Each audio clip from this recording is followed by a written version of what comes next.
Welcome, and it's my pleasure to welcome Hernan Diaz-Alonso, this term's Lewis I. Kahn, visiting assistant professor. We've welcomed him to the school, but now to the platform of Hastings Hall. The Kahn visiting assistant professorship enables our school to invite young architects to offer advanced design studios and to conduct seminars. Previous Kahn visiting assistant professors include Greg Pasquarelli, William Sharples, and Chris Sharples of the firm Shop, Galia Solomonoff, Mario Gooden, Jeannie Gang, Sunil Bald, Sean Griffiths, Sam Jacob, and Charles Holland of the firm Fat, Liza Fior and Catherine Clark of the firm Muff, and last year, Eric Bungier and Mimi Wang of N Architects and Chris Perry were each Kahn professors. Hernan Diaz-Alonso was born in Argentina, where he began his professional training at the National University of Rosario before working in the office of Marias Tagliabue in Barcelona, and then coming to New York to receive advanced professional training at Columbia. After graduating from Columbia in 1999 and a year as a senior designer in Peter Eisenman's office, Professor Diaz-Alonso founded Xefirotech, or whatever it's called. Okay. Say it. I came almost close. I was pretty good. Without coaching, I was pretty good. With offices in Los Angeles. A practice that operates at the cutting edge of digitally determined architecture. In 2005, Professor Diaz-Alonso designed the Summer Pavilion at PS1 in Long Island City. He has taught at the University of Applied Arts in Vienna as adjunct associate professor at Columbia and as distinguished professor at Southern California Institute of Architecture, SCI-Arc, where he is graduate thesis coordinator. In 2011, Thames and Hudson will publish a monograph of Professor Diaz-Alonso's work. Please join me in welcoming Hernan Diaz-Alonso, whose lecture tonight is provocatively titled, Do I look like I have a plan?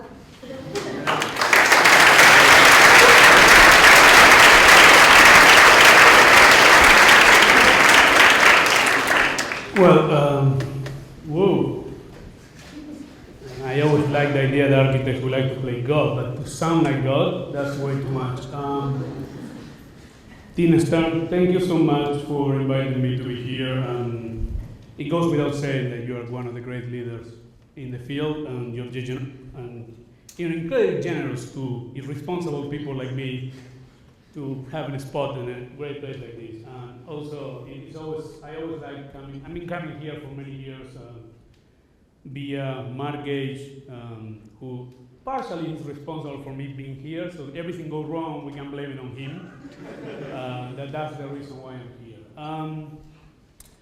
If we can turn off the lights so these good people can take a nap. They don't need to see me. I appreciate for you guys being here on Thursday night. That talks about the volume of your commitment to architecture or that your social life sucks. Either way, thank you for being here. So I'm not going to explain the title of the lecture from the beginning. I hope that became more the conclusion at the end. But it was 3 or 4 years ago, Mark, I don't remember, the Seduction Symposium? 3. Is when I started to use a clip that it became very useful for me to explain what we do. And maybe some of you already saw it, but I still thought it would be nice to bring it back. So I'll show you the clip and then we get this show on the road. 1976, for a session with Mr. Bruce Dickinson. Live for us, the campus. All right, guys, I think we're ready to lay this first track down. By the way, my name is Bruce Dickinson. Yes, the Bruce Dickinson. And I gotta tell you, fellas, you have got what appears to be a dynamite sound. Coming from you, Bruce, that means a lot. Yeah, I mean, you're Bruce Dickinson. This is incredible. I can't believe Bruce Dickinson digs our sound. Easy, guys. I put my pants on, just like the rest of you, one leg at a time.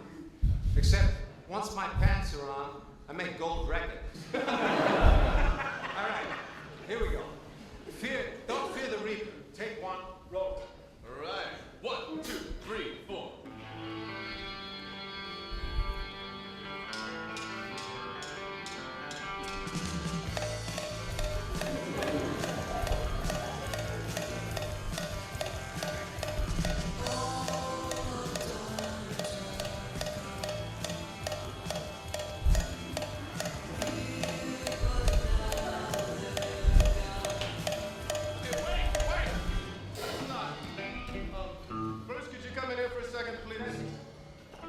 That was going to be a great track, guys. What's the deal? Are you sure that was sounding okay? I'll be honest, fellas, it was sounding great, but I could have used a little more cowbell.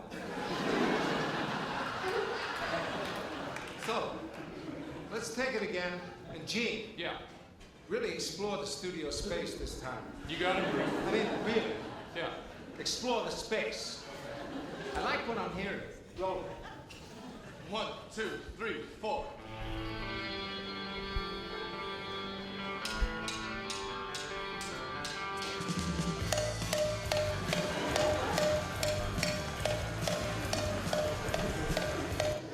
Anyway, my point is basically what we do in the office, and when I mean we, it's the royal we, it's just more cowbell. In the sense of we only know one or two things, and we find opportunities to see when we can amp the volume, even if it takes us almost to the borderline of the grotesque. Bottom line, what I'm trying to argue in relation to this thing is that mostly the thing that we were talking about as, sorry, I'm just trying to put my timer here so I don't go beyond 1 hour. Have to do what I will say, the work has been evolving in the last 8 or 9 years since we have the office, and I'm gonna go very fast to the first part, and then I'm gonna focus mostly on the work that we've been doing in the last 3 years. But ultimately it has been, in the beginning, driven more by the notion of technique and more for the notion of kind of a pure interiority and autonomy with the problem of form and the relation of form as a vehicle for the production of architecture. And in that sense, I always like to use the work of Francis Bacon as a perfect example in terms of the ambition, in the sense of he never meant to radicalize, to innovate in terms of the techniques of the methodology of the discipline. What he tried to figure it out was different alternative mediums of affecting quality and aesthetics ambitions, and ultimately a kind of a provocation in relation with the audience, but within the internal conditions of its own field, in this case painting. Now, in architecture, to me, there's a couple of things I will say at the beginning. One is, I don't believe that architecture is so capable of newness. I think architecture at best can be about innovation, about reconfiguration, about how things can be organized. So in that sense, to me, the autonomy of form talk to form, architecture talks to architecture, is the only way to progress. And I think in one way or another, it's kind of an evolutionary logic. But ultimately, if you're interested in the problem of form, have to do with the problem of geometry, have to do with the problem of representation. In this case, is for Enrique Garcia how to lay out a croissant, which I always find incredibly interesting, the idea how to convey conventional information into unconventional, use conventional information to convey unconventional form. Now, in terms of the evolution of the work that we were producing has been incredibly embedded in the evolution of technology and critical shift that happened, in my view, in the last 10 or 15 years. A couple of them will be, one is the notion of evolution of the notion of representation and the notion of simulation, the notions of collage modeling, what I call pixelated models, and the last one, which is the one I'm more fascinated and interested in, is the evolution of geometry or control of geometries for the production of form was replaced from the image as a vehicle for the production of form. And to me, that's kind of a key part of the argument, because originally I didn't want it to be an architect. Not that I'm claiming that I am an architect right now. That is still open for debate. But my original intention was to start filmmaking, and to become a filmmaker for different reasons, which is a long story to tell now. I couldn't do it at that time in Argentina, so I ended up becoming an architecture. So when the ability of animation software and image-driven software became available, for me was kind of an interesting moment to start to figure it out how to operate within that. But I will say in the early stages of the work, this is 2003, 2004, sorry, the projector is cutting on the left the names of the projects and the years. Not that it makes that much of a difference, but just to give you a sense what year they were. They were all about, let's say, embedded with that, what at that time I was investigating the most, which was the articulation of a singular surface, trying to produce as much as we can in terms of formal organization and so on. I would argue that most of the work that we were producing at that time, it didn't have like a very clear agenda in terms of what were the ambitions, even though I always have an intuition that what I was interested in would have to do with the condition of aesthetics and a kind of the condition to break away with any of the canons in which formal behavior in relation to effects, affects, and aesthetic was operating. But I would call it more like experiments, because they were isolated conditions. It didn't amount to any kind of research or any kind of a clarity.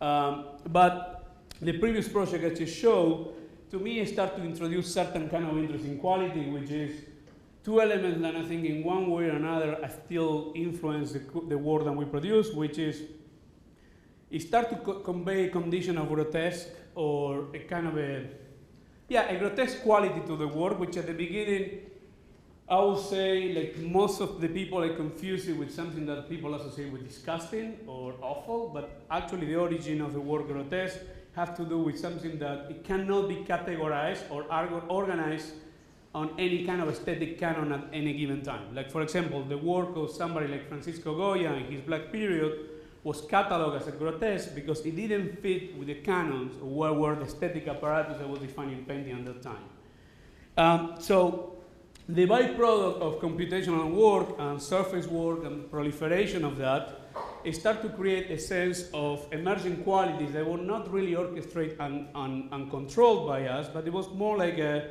byproduct of default quality that was coming with the vocabulary that the tools were producing. But that condition started to happen to me, even though I was under delusion and I was in the search of some kind of a beauty search. The work, it was coming with this kind of a grotesque quality. Now, as I just mentioned, grotesque is more like an emerging quality. It's not something that you can completely choreograph. Or to explain it in other terms, grotesque to me is like the opposite of cute. It's something that, like if somebody says, look, I have a friend, I want to introduce you, she or he, whatever is your cup of tea, and you said, is she or he beautiful? And they said, well, he or she is cute. You know that they're meaning something else. It has to do with behavior, it has to do with personality, but it will not be something that can be established under certain canons.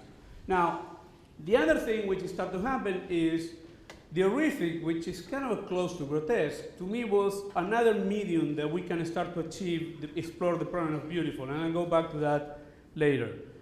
And horrific could be something that can choreograph, that can produce like an affected quality, and like many of us that we are interested in the problem of form and so on, affect and the definition of Deleuze and Bacon, blah, blah, blah, became like an interesting concept.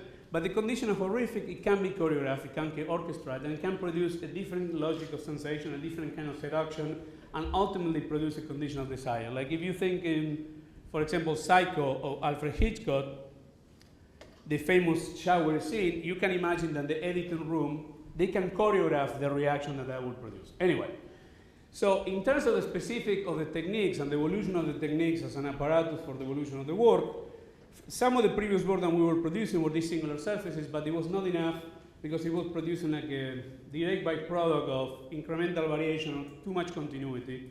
So one of the things that we started to do when we got invited to submit the proposal for PS1 in New York is we start to work, it was our first attempt to start to work with a little bit of scripting and variations and the idea of a topological model of a singular cell that can have a pretty wide range of variation of a singular ontology.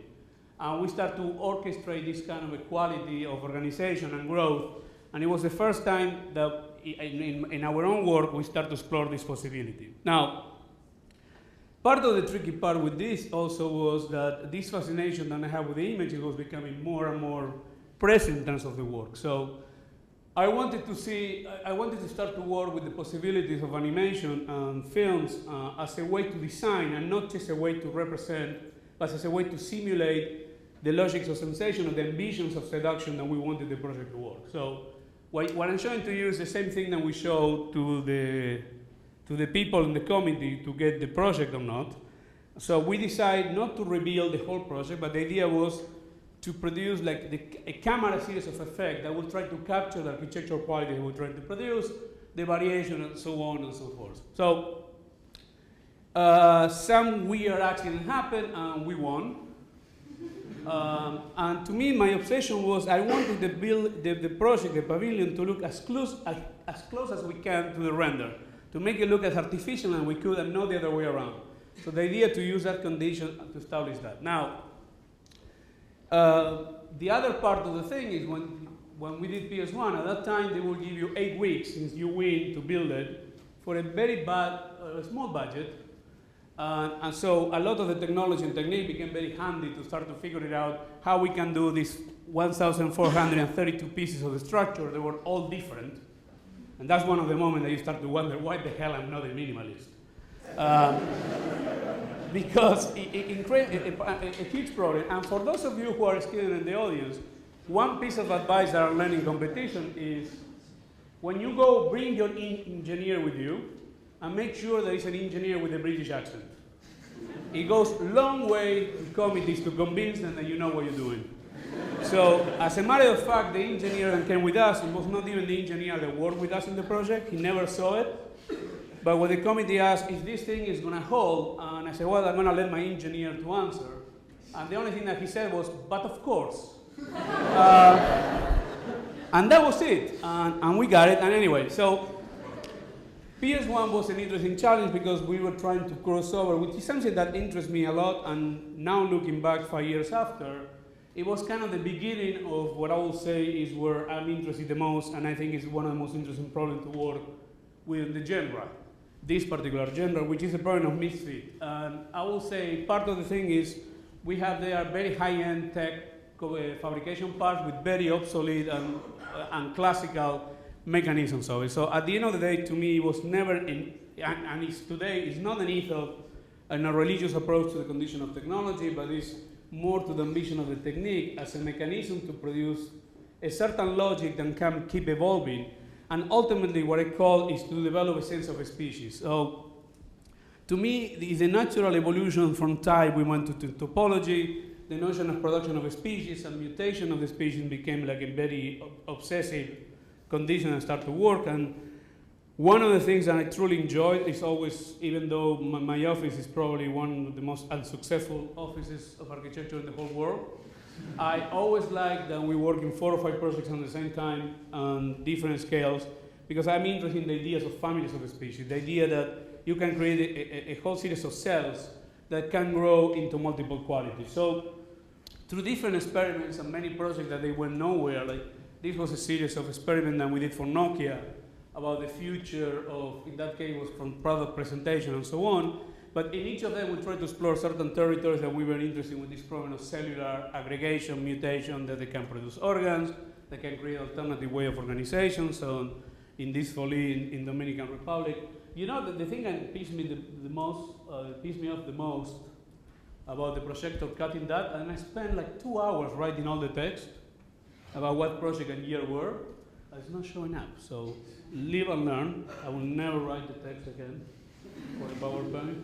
But in any case, part of that was, okay, how then the prosaic conventional problems and architecture can start to negotiate a friction with this, or how those kind of stair systems or windows or apertures and start to figure out those kind of problems. So despite how science fiction or foreign the work can look, they're always done with an architectural ambition, with a level of precision they try to articulate how the things try to go together. Some of the projects we take it further than the other ones, but there's always a kind of a desire to have a level of understanding of that level, of that quality of precision.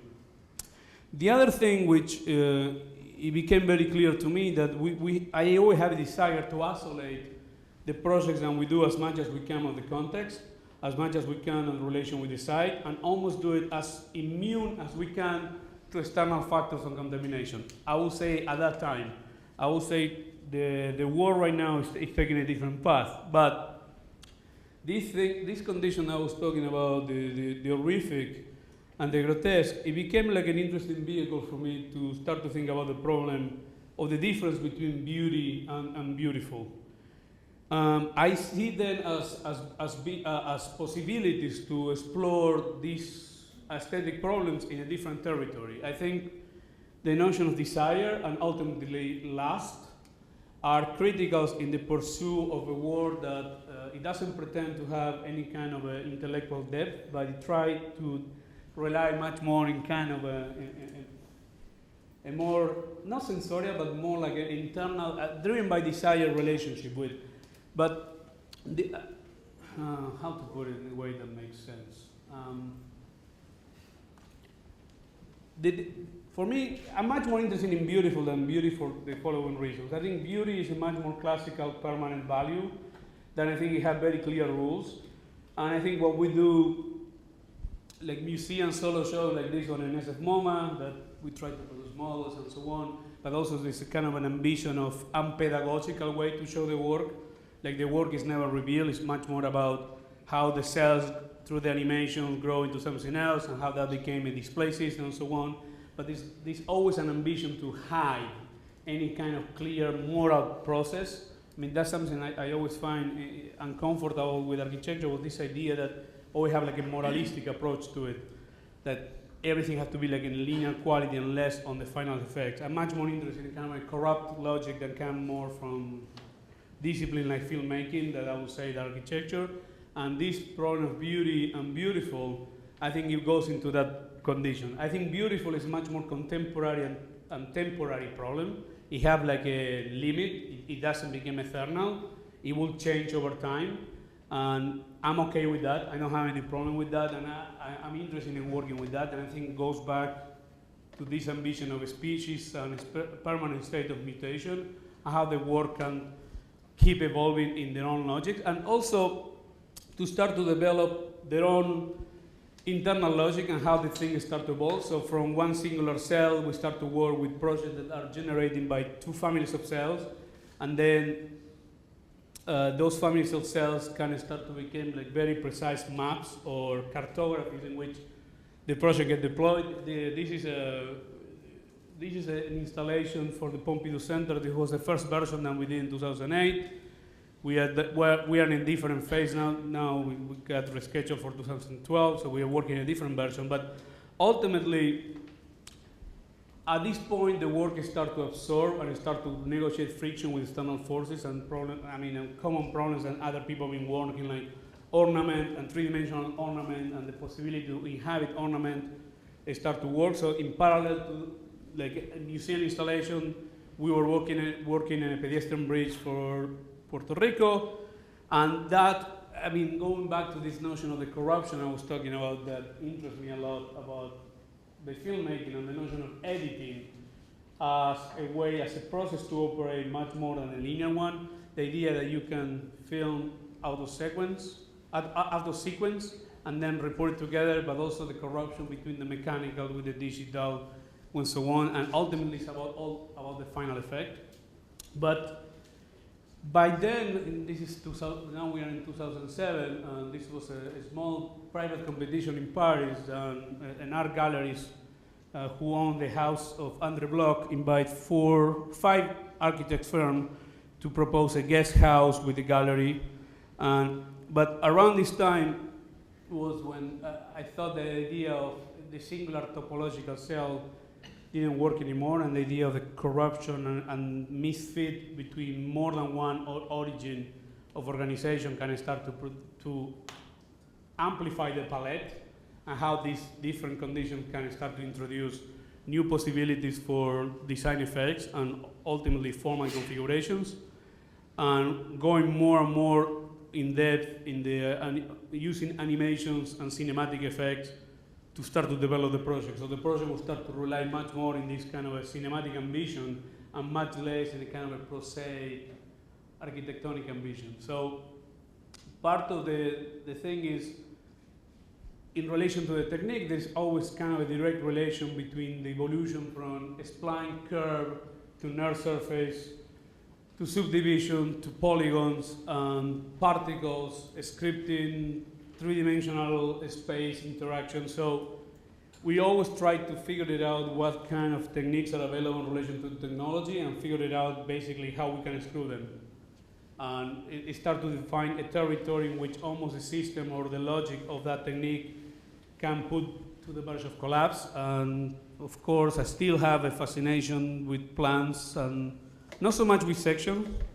I always suck at sections. I still do. I'm very bad at sections, as you can see.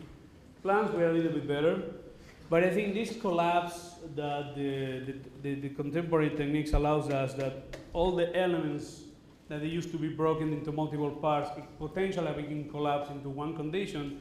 I think it forces us to rethink all the time what is the relation between drawings and renders and image not being just a render representation, but being the thing by himself, and the image as being the vehicle for the production of the form, and how in that logic also you can start to think and speculate about how you can assemble it, how you can fabricate it, and maybe there is a certain intelligence that you can start to develop in terms of repetition, which is hidden and it doesn't look like repetitive, but it's in there. But I will not deny that still the main driving force is, I would argue, is the management of desire and the production of desire. And to be more specific, I will say that because affect, it seems such a general word and to an extent almost kind of empty by now. I would say the current ambition in relation to this, I would argue that is closer to the notion of arousal. So I think arousal to me is even more interesting than beautiful or anything, which I have to do is, I don't know, I cannot prove that architecture is capable of that. I cannot prove that what we do is capable of that, but I think it's super fun and super interesting and very stimulating to keep exploring that possibility that architecture can have a different kind of attitude. The other thing I will say is this is part of a reverse engineer that we did in which for a show at the Max Center in Vienna, for a solo show there, in which we start formless and then we start to develop precision out of that as another way to corrupt the internal logic that the work was building. Like every time that the project started to become very coherent and very organized, I always try to push in a different direction. So in that sense, this show was very useful in relation to that, but also because it was not a pavilion and because it was not a building proposal or a house or anything like that, but it was a series of objects. We can really focus only on the pure effects of the thing and to try to see if we can create this kind of a cinematic quality to articulation of parts and produce a simulation of difference, even though the bodies are all the same. The only thing that is different are the legs. Based on that is what we were trying to achieve that condition, but also reflectivity and ultra shiny effects that at the end of the day give a sense of almost like a scaleless, which is another footnote in terms of what interests me with the work that we explore. One of the most compelling things about computational territories to me is precisely that you can work in a fairly scaleless environment to a point as a design problem. And it doesn't need to have preconditions in relation to that, and I think that has an incredible level of freedom. And of course, it's clear by now that I have a very invested interest in a high level of abstraction when we speculate about these problems, and that's why I always talk in terms of species. And I also, probably you notice by now that we have a tendency for excess and excessiveness. We never edit anything out. Any kind of a new logic that the species can evolve into something else is just adding. So that's what I'm saying, it's just more cowbell. We just keep adding stuff. So three-dimensional ornament, okay, we can put that on top of cells. Okay, unstable structures on a shore. And we keep adding, and to one point, it will not be able to hold anything else. But so far, I don't think we got to that point yet. But the idea, all this work is circa 2007. That was the previous was a competition for a concert hall. This is a new version for a smaller pavilion for this woman in Paris. So the thing that already was started as a guest house now became more like a garden gathering area. But at the same time that you work with the concert hall and the way that each of the species keep evolving inform the other one. So from the concert hall you go to this, which is almost like a furniture scale.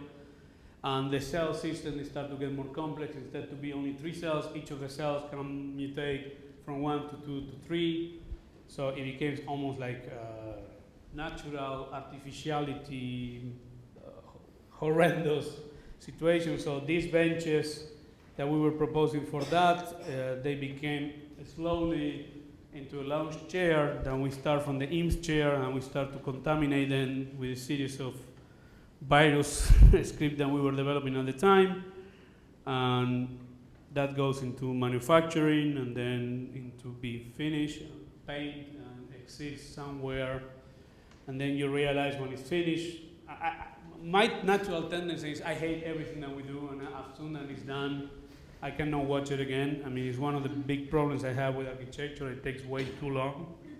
And I thought that doing some incursion in product design will take some of that anxiety out. No, this works. It takes pretty much the same amount of time to get anywhere. The only difference is you can be more controlled with the prototyping and so on. So you can learn a couple of tricks here and there. And it's kind of interesting because they have a very direct relationship. But the other thing that you learn is doesn't matter how much you try to hide it, at the end you work and your brain works in the way that it works. And as much as I fight and I try to always walk on the edge of the discipline about being an architect and so on, every problem that we work on it, at the end of the day I think as an architect, even though they can be more like an artistic effect in a museum or a product design.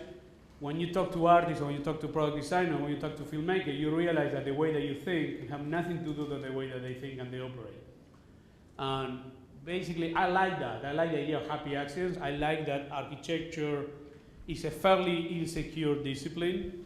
I'll go back to the second. This was 2 years ago, the Hammer Museum in Los Angeles did a big retrospective on John Lautner. And they invite 4 architects, Neil Denari, Will Candavendam, myself, and I forgot who was the 4th. Each of us, we get one of the famous houses of Lautner. We got the Chemosphere, and we're supposed to add a 30%. But going back to this, what the animation plays, going back to this notion of insecurity of that we have as a discipline, like we always try to be something else. In the 60s, we were interested in sociology and politics, 70s, philosophy, 80s, sort of bad art. 90, we went pseudoscientific. Right now, I'm not so sure what we are, but to me, that one of the interesting things about that is always allowed to misread it. So to me, the idea that you can jump into product design or entertaining, which is certain stuff that we're doing right now for cartoons for Nickelodeon, or go back to take on more kind of iconic projects of architecture. At the end of the day, I like to think that what we do at the end, I always think like an architect, and the variables that we're working with start to deal with that. So extreme articulations of the surfaces and what I call micro conditions, what truly are micro gestures. In other words, you can overload the basic cells with a lot of different variables that you can work, but also multiple overlapping between those logics. So articulation of geometry with follicles, with hair, things that start to move around. My fascination with cartoons and my obsession with, I don't know if I should say this in such a great school and building like this, but I have a personal interest in pornography of the 70s. Because it was a time that they were trying to fake it to be real films because it still was shown in theater, so they will give you basically 80 minutes of bad movies with 10 minutes of sex. And I always like it because it's all about the sex. And VCRs and DVD player killed that because you can fast forward to the sex. So they lost any sense of fake movies and they went directly for the sex. So in that sense, I have a kind of fascination for that the work that we produce, it goes only for the sex. We are that primitive, and I am that primitive, and it took me, 4 or 5 years after I graduated from Columbia, and Columbia being at the peak of the pseudo-scientific, pseudo-philosophical, whatever, it took me 4 or 5 years to accept that about myself. But the moment that you accept that, life gets easier and faster and so on. So the evolution of the aesthetic ambition and the quality that we were trying to produce through the work, it became also a territory for us to keep exploring in product design. This is the first version of a silverware collection that we did for Alessi. This is from a year and a half ago. These are the prototypes that we did for them, and we call it mutant manners. So actually, none of the things work completely properly. They're kind of dangerous. So you can hurt yourself. I always been fascinated by Cronenberg Death Ringers, or a tourist tower in Dubai, this is probably by far the worst thing that we've ever done. But I think it's just fair to show to you guys that we do very bad things. This is terrible. In my defense, I was away for the last 2 days.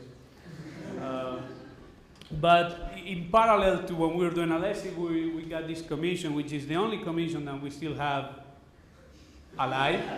Well, alive. I would say it's in coma. It's not brain dead yet, but it's close. The thing I forgot to show you to tell you is the first project that I showed was a park in Lexington, Kentucky in 2001. And we won the competition. Then we won PS1. All the other competitions that I show you, we lost all of them. So I don't need to explain one by one. We did this one, we lost. And of course, we all have a great excuse when we lost. Like any architect will tell you.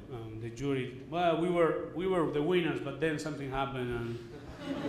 And no, I mean, we have a lot of honorable mentions, which is a good way to say, look, what you do is pretty cool, but there's no way we'll ever do that. But in any case, there is something about what I always like about Wile E. Coyote, which is the idea that you keep insisting, even though it never really quite worked. But in any case, this is a small museum pavilion in Patagonia, Argentina, for the Thyssen-Bornemisza collection in Vienna. She decided to have 3 small museum pavilions in different parts of the world, and she can rotate her contemporary collection. So this was the first version that we did, and I'm going to finish today the lecture with the latest version, we finished it like a couple of months ago. But the idea was to also start to, this one probably is the most clear example when I'm talking about the misfit. I think by definition, one of the problems that I have personally, let's say, with parametrics and the more scripted approach to the problem, is I think it becomes too much attached to the formula, and it doesn't put so full front on the desire of what the clear ambition of the project tries to do. But also it always works by the incremental variations. And to me it's much more interesting that we live in a time that the problem is that we have too many options, that at the end the problem is still about desire and it's still about lust, but it's just we have way more options, and things that we consider perversions in the past, now they're legally accepted, and everybody, well, there are certain limits that we still have to follow. But there is a kind of to accept that condition. So the problem is when the options became way more available for all of us, where do you operate in that territory? And that's what I'm saying. That's what I'm saying, that the notion of misfit is way more interesting to me. The idea that you can mix different species and try to figure out what is the negotiation. Not as a collage model and not as a compositional model, but some kind of a synthetic one that have the way that, as I was saying, how cells grow into organs that have the capacity to produce a species, and so on. So what we did for Alessi can be translated to an stand for a museum, a small pavilion, which is roughly the size of the house, or for an art installation for Xefirotech in London for their windows, or for a newer version for the installation of the Pompidou Center. And this marked another moment of evolution of it, which I will say, I think the science fiction era in our horrific and grotesque work, I would say, start to move slowly for what I call a kind of a new romantic approach. For some weird reason, maybe because I became a father almost 2 years ago, so suddenly probably I'm becoming nicer.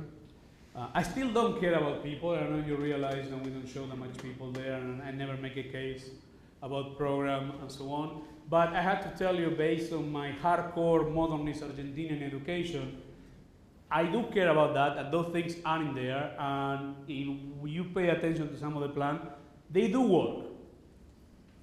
You have to take my word for it.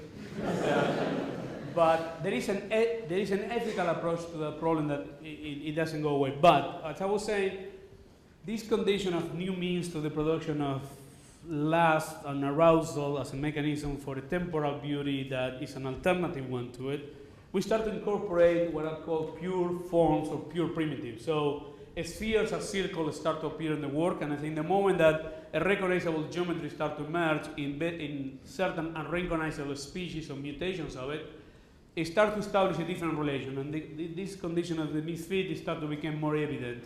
And the other thing which interests me more and more is to start to work in projects and on options of projects that have to negotiate with a context and accept the context, either it's site, gallery, functions, whatever you want to call it, as a vehicle for a frictional or provocative relationship. So in this competition that we lost for a media art museum in San Sebastian in Spain, it was a little bit about that notion. And we wanted to work a lot with existing structure of the building. So in one way it was an opportunity to start to develop another variation of this cellular system, to start to have like a much more cartilage logic, let's say, or more, that relies more on geometry and less on primitive to understand.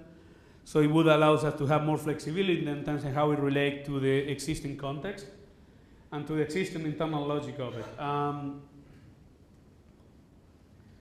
I personally still believe that the autonomous project of architecture is more alive than ever, and I think in the context that we are, that is more necessary than ever, and I will never claim that what we do is a critical project or we have a lot of criticality built into it, because the truth is many of the thoughts that I try to throw at you in a very random fashion, there are things that I think about it when I have to do lectures like this one, but it's not that we drive the work in those terms. I'm not in the office thinking all these variables. I have a much more day-by-day basis relation with the work. It's much more like in the way that you will cook bread or you make the bed in the morning. It's like you develop a sensibility, you develop a logic about doing it, and you do it.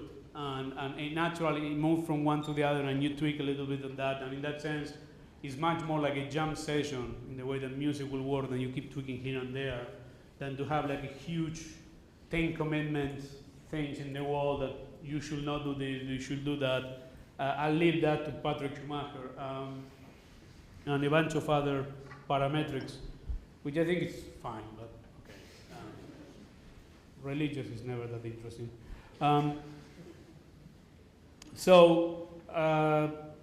As you can see, the evolution of how this start to organize, and don't get me wrong, we use scripting and we use particles and we use ZBrush and we use anything that we can put in our hands on that we think it can help to the cost to keep rethinking the issues. But at the end of the day, we only work in 2 or 3 variables, and I would accept that, and I would argue that at least the body of work in architecture and art and music and in film that always interests me the most, they're the ones that relate with this condition of excessive, exuberant quality, virtuosity, if you want. And so at the end of the day, you build your work or your process or your project with what you have and what interests you. And there is a kind of intuition that goes into that, and not everything is a kind of the byproduct of a rational attitude towards. So as I was saying, this friction between more prosaic or easy to read geometries kind of start to interact with the one that we produce that belongs to a different trajectory, are more where the work is going. These mechanisms of misfits are probably what I'm more invested right now in terms of the work is, and these conditions of which in these projects are not so evident, but what I call the romanticism, or kind of a neo-romanticism. The idea of the decay, the idea that the project can keep evolving, the idea that the project can keep deteriorating and changing. When we did PS1, the benches completely fall apart under the hot weather in New York because they were fabricated in the dry weather in LA. And I remember when Nikolai Urosov, the New York Times critic, came to see it, already we were having blisters in the material. And he said, "Wow, but that is done on purpose because you're interested in the grotesque and the horrific." And I said, "Of course, yes." But the thing that was interesting to me is that those things are very interesting mechanisms of contamination of any logic, and that's something that we can pursue. And that kind of imperfection is something that obsessed me a lot in this relation with what I was talking with the Misfit. This is a competition for the Warsaw History Museum in Poland, another successful lost.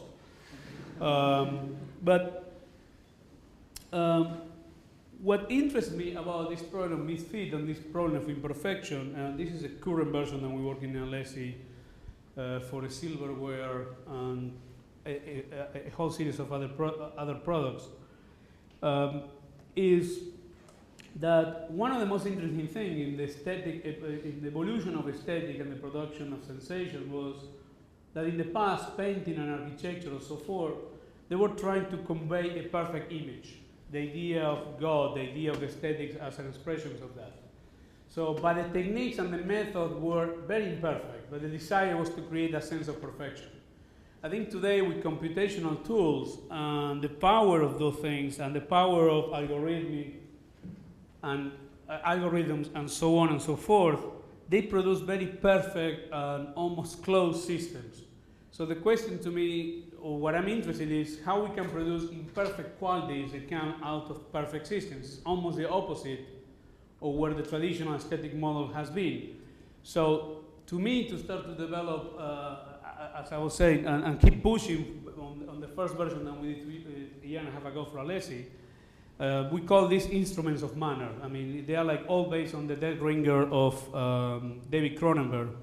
When the twins, gynecology, they create their own tools for mutant babies and so on. To me, that was these things are almost like weapons. I understand that. I understand that.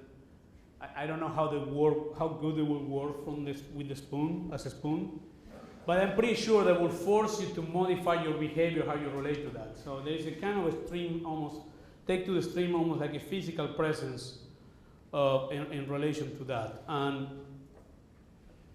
that maybe is the next frontier, and I think is where maybe we're going in the next territory. So, but also it's not only that, but in terms of how we keep refining the cinematic techniques about not only to represent or to show, but as a way to design and start to almost like a micro scale and in a very close up and ultra articulated deformed surfaces and formal and ornaments and reflections and how to start to operate within that and how the project can keep evolving from there.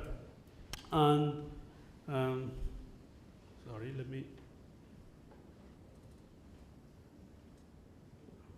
cannot show the whole animation from there because it's too heavy.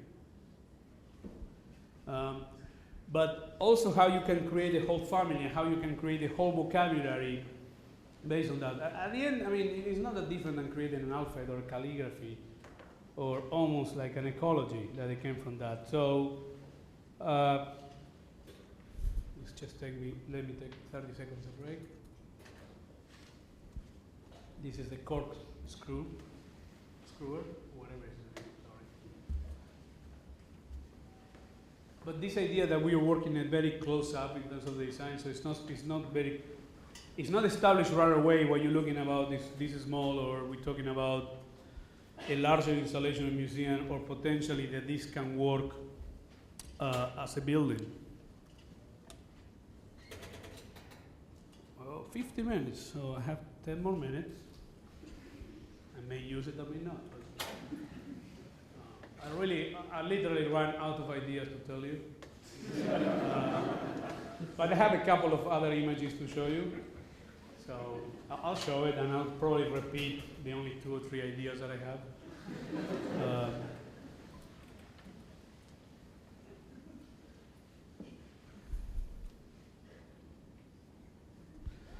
this get on my nerves. It's too slow.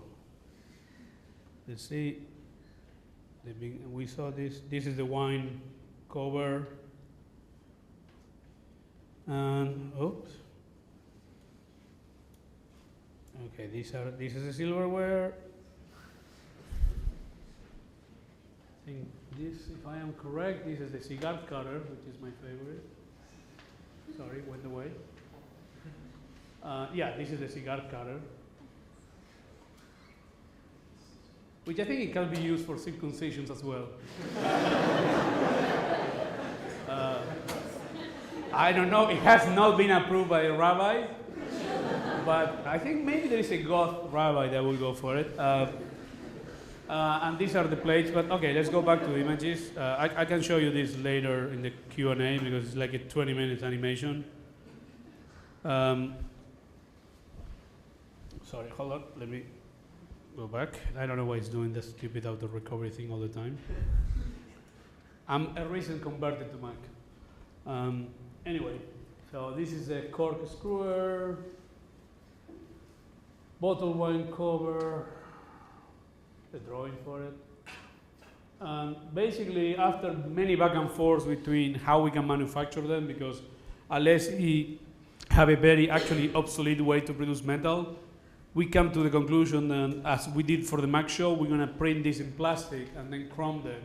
And they're planning to sell it to first-class airlines or six-star hotels, but they're going to be plastic, which I like a lot, the fake notion that something will look really heavy, but also it's going to be incredibly light. But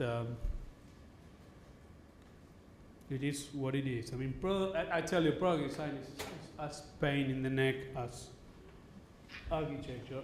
These are the glassware, bottle, glasses, and they all have this armature that they can be in the table and they can be part of an ornament that you add. So that's what we call it, mutant manners, an instrument. This is probably the first one that will go into production, which of course is the easiest one to manufacture for them, which are a system of 3 trays going together. These are ashtrays. So for me, always a challenge is how much we can articulate and saturate such a small thing. It's an interesting challenge.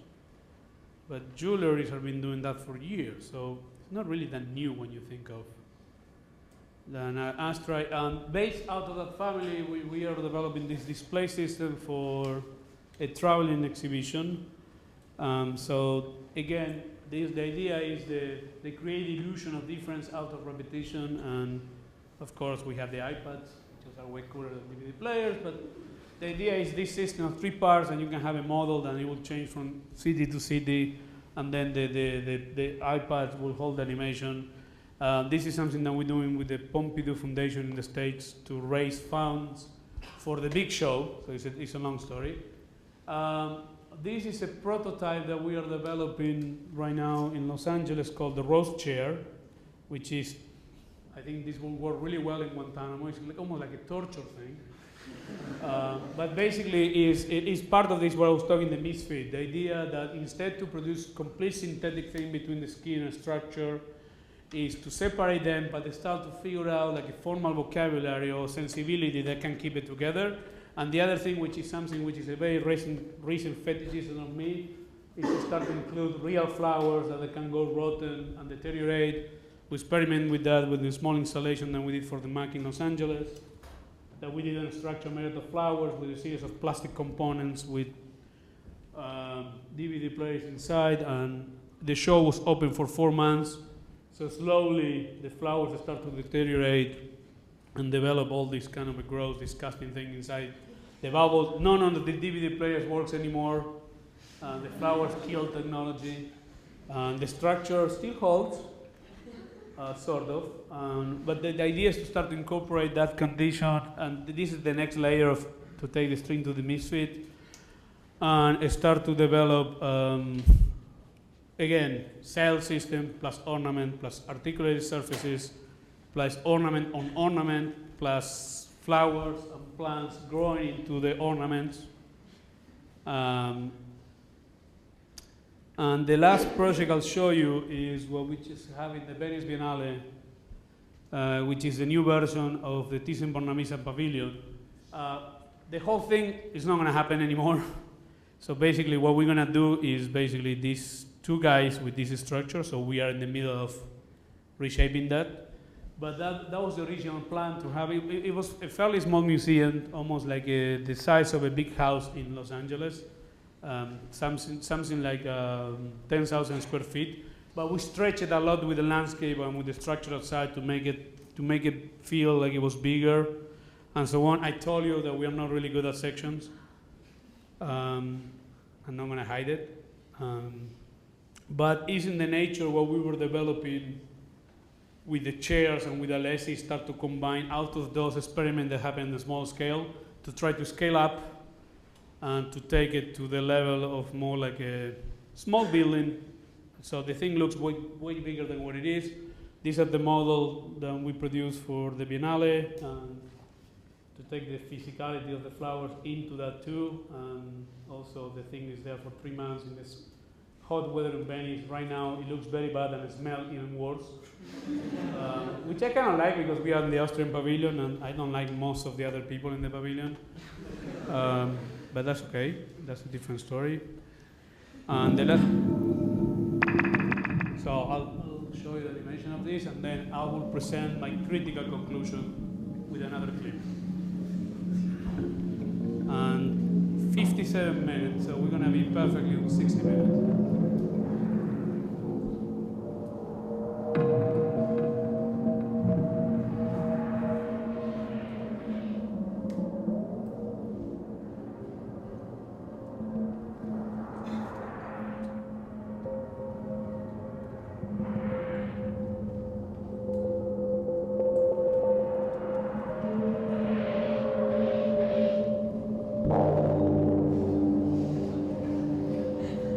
It's in the mountains in Argentina, so bad weather all the year.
To conclude, I want to show you a clip for where I sort of mutate and deform the title of the lecture.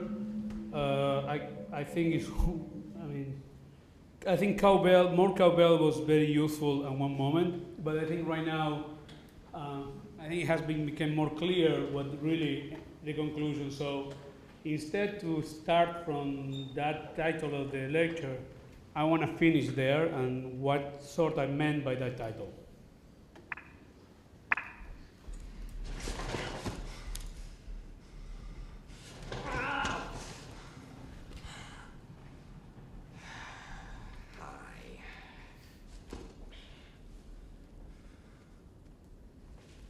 You know, I don't want there to be any hard feelings between us, Harvey.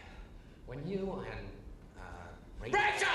Rachel were being abducted, I was sitting in Gordon's cage. Now, I didn't rig those charges. Your man, your plan. Do I really look like a guy with a plan? You know what I am? I'm a dog chasing cars. I wouldn't know what to do with one if I caught it. You know, I just do things. Thank you.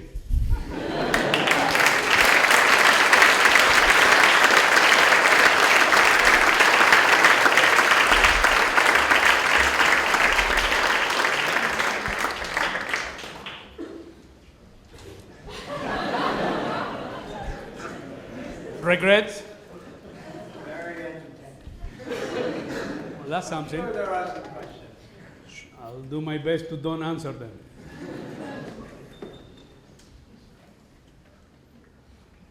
Right in the back. Hi, may I ask you a question? Sure. Yeah. Are you? What happened if I say no? I can stop if you want. Yeah, no, sure. Are you an American citizen? No. Are you Argentinian? Yes. So to me, the presentation, of course, it's very much discourse of exoticism, right? And probably you identify yourself also as an exotic animal, pretty much as a zebra or something. Not like really, that. but thank you. Okay.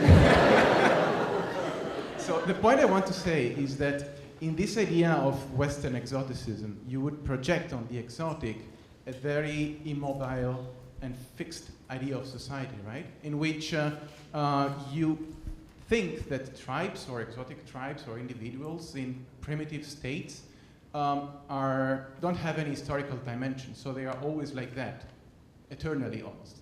So the question I wanted to ask is that, because finally what we saw were installations, museums, and therefore were architectural typologies which are very much, they don't question, let's say, how society has to be built or etc. So they give a very fixive imagination of the construction of society.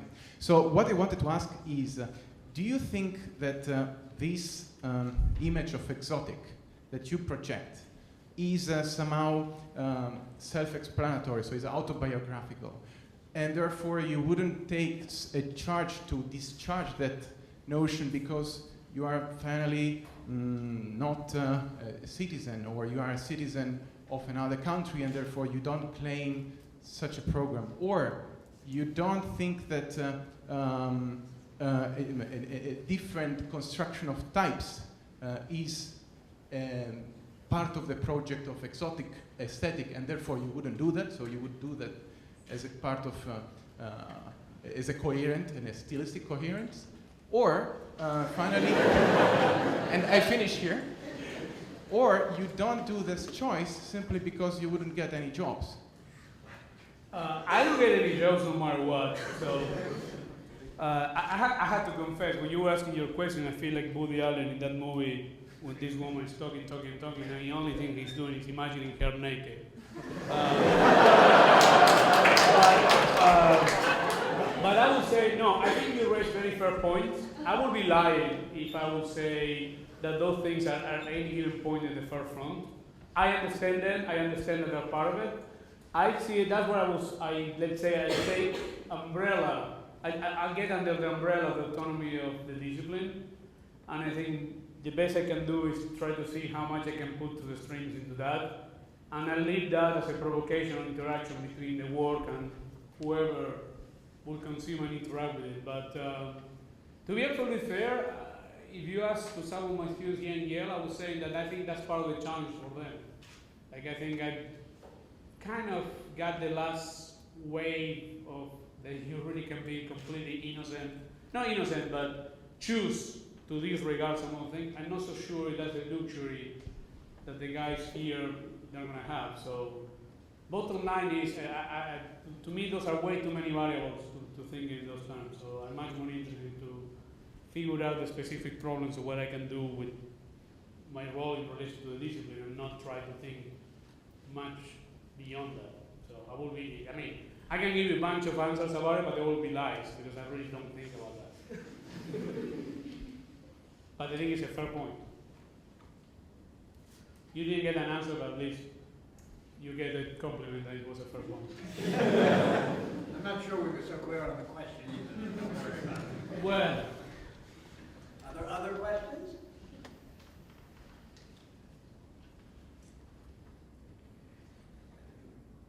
You have left us in a state of speechlessness. the doctor. Oh, no. You should save this for tomorrow morning. I will. Okay. So today I'll tell you a lie, and tomorrow I'll tell you the truth in private. No,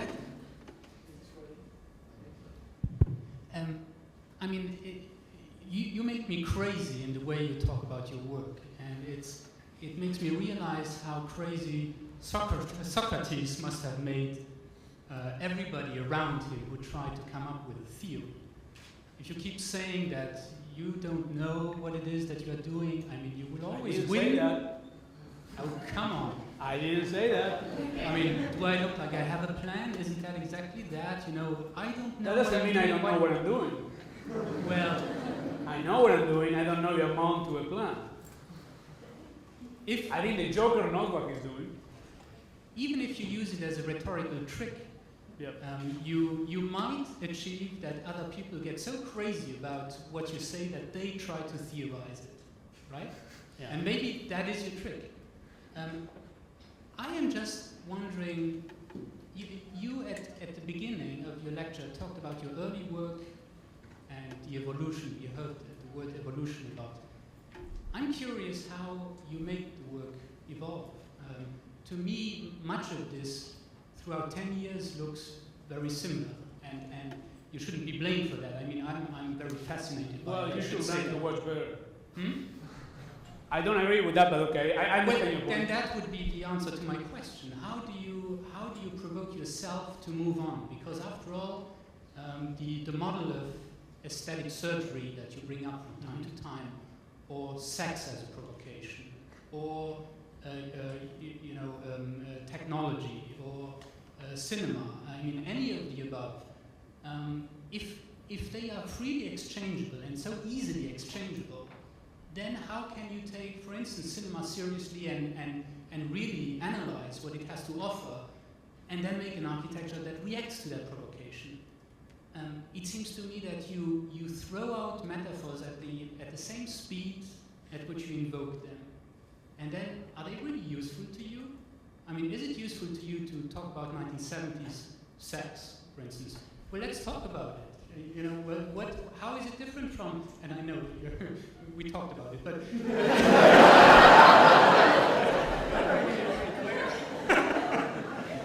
but give us 3 examples of how the work in 2010 is fundamentally different and uses a different provocation than the work in 2005. Okay, couple of things. Well, I think to tell you the absolute truth, I'll try my best.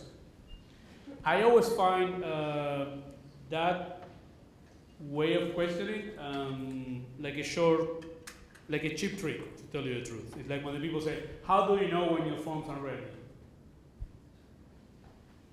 It's a trick. Fine, let's play.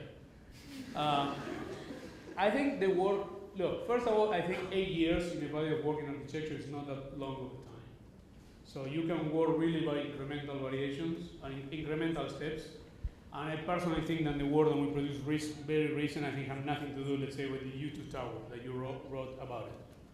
For many reasons. One, very simple one, I think Darwin was working only on a single variable of articulating one surface. I think that we are way beyond that. I think we are in a moment that the work has to do with multiple articulation surfaces, but it has to do with the combination with primitives, it has to do with friction with external. So they're like, I will say, like it's internal mechanism. I can tell you how the work evolved from one to the other, so on and so forth. In terms of the provocation start to also move in a way, and I will say the porn, whatever of the 70s was useful, let's say, around the PS1 time. I mean, I know it's a provocation, but I took it seriously in the sense of pornography at the end of the 60s and the beginning of the 70s was very useful to liberate certain other things. Of course, it didn't have any quality whatsoever as a film. I would be stupid not to understand that, right? But at the same time, there was a desire to use that as a liberation for our mechanism of provocation and so on and so forth. But also there were specific tricks. They were borrowing techniques and methodology from regular film, putting into that to excuse for the ultimate desire, which was to create those moments of. So in that sense, to me, it was useful because I would say the work at that time was only about that condition. And I think today, I like to think of, I don't say that I prove it, that the work starts to deal with different kind of qualities in terms of negotiation with other things, that it's not any longer about the singular tricks, but I try to work hopefully with multiple tricks at the same time. The last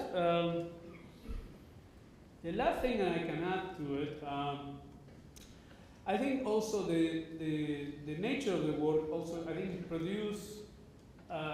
need to produce a train on the eye of the beholder as well, which is different. It took 10 to 15 years to the discipline to understand that the fans and the glass house were not the same thing. So I take responsibility when people say that, but I don't think it's true at all if you look at the whole body of work in 10 years. It may have a certain sensibility that doesn't go away, which I would argue happens to most of the architects that we know. But in terms of the pure specific of the technique of the methodology, I think it's incredibly different. And if you argue those terms, which I do, it relies completely on that level of subtlety of variation in relation to it.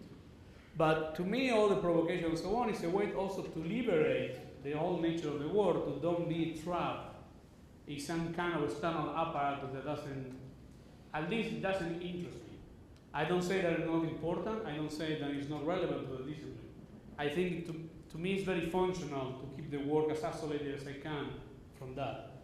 So sometimes the provocation condition is a way just to liberate the other part to work more freely. Probably I'm not answering your question. I think we're going to keep going. We have a full hour tomorrow to keep discussing. But I understand what is driving us, and I take incredible joy that it's driving us. But seriously, I think in that friction, Emmanuel, in that friction of the dialogue, to me is where the territory is. Is in that idea that maybe in a kind of naive way, I refuse the work to be caged in kind of a tradition of the discipline. And in one way, we were talking with Peter earlier today in his office about that problem. And I'll take his criticism of it to heart, and I'll think about it. So to me, this lecture is sort of a conclusion of 8 years, and I'm not saying by all means that I'm not saying the platform for it will keep going, and I think certain things you will need to change into something else, and I will be the first one to accept that. So if Emmanuel became hungry with the lecture, I became hungry, because I'm here on the first row, and it all looks like chocolate melting and like ice cream and all these things that I... Turn me on. Thank you. But My job is done. But then this quality of things being ephemeral and light and all these categories that you're working with seem to be negating what we traditionally understand as architecture, which is static, strong, normally very heavy, as this building attested. But I want to ask how you seem to be working on you seem to use negation as a tool to work. Like you don't want it to be like in the way you work with autonomy. You are negating certain categories by using the opposite, like light. You say, I like this thing that seems very heavy, but it's actually very light. So you work with negation, which reminds me of Peter Burke's theory of the avant-garde, in which you will see this narration of autonomy that is always negating the previous one. But then I think somehow, whether maybe you can help me out here, do you think you are working in this isolation and autonomy project within the discipline? Like you still need other architects to do the opposite that you do, or you have to do the opposite that other architects do, or you negate the outside world? Well, I will say by no means I claim that what I do is the truth on anything. Actually, I have little interest into that. It's the truth for me and it's useful for me as a vehicle to work. So I think everybody should study whatever they feel they should study to grow into their own work. But in terms of isolation, to me, yeah, it's important to isolate variables, to work with very few variables. I see that as a strength, and also I see that as a weakness. Like nobody asked me so far materials and all that. We don't work with that. I isolate that, but also it's an incapacity of myself to come to terms with that. I really don't have in my repertoire that part of the problem. I isolate that, and when the few things that we get to build, it became like an afterthought. I will not advocate that that's a good thing, but to me it has been useful to isolate certain variables to work in others. But that's not really it's not really new. I mean, there are many architects in history that actually I would argue that pretty much every architect that mattered. I'm not putting myself in that category, but any architect who mattered basically isolate variables and work only on 2 or 3 variables, and everything else fall into that. I never trust when an architect tries to please every aspect of the work. I mean, I'm a little bit suspicious about it. At least the architects I'm interested in, they're people who isolate variables all the time.